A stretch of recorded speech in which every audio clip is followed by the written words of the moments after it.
Sinabi ni Senate President Alan Peter Cayetano na may balak ang minority bloc sa Senado na siya ipatalsikin sa pwesto. Ayon kay Cayetano, medyo busy ang minority ngayon at kinukumbinse ang ilang miyembro ng majority na maglipat bakod at sumama sa kanila.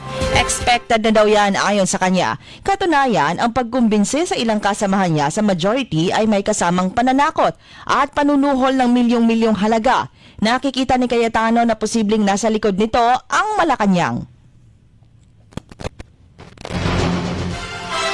Si Pangulong Bongbong Marcos Jr. ang utak ng kaguluhan sa Senado at sa malalang problemang kinakaharap ngayon ng bansa.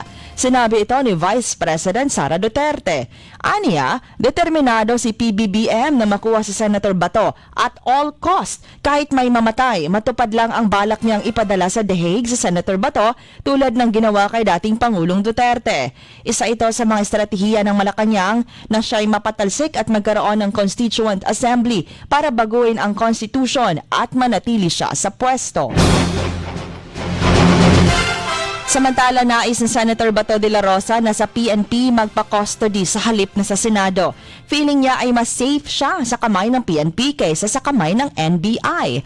Ayon kay Acting Senate Sergeant at Arms Mau Atlasca, na personal niyang narinig na hiniling ni Senator Bato kay DILG Secretary John Vic Remulla ang bagay na ito. Naitala ang lowest record ng piso laban sa dolyar dahil sa tumitinding political uncertainty sa bansa at pangamba sa posibleng matagal na sigalot sa Middle East. Sinabi ng Bankers Association of the Philippines, humina ang piso sa 26 centavos at nagsara sa 61.64 pesos kontra dolyar.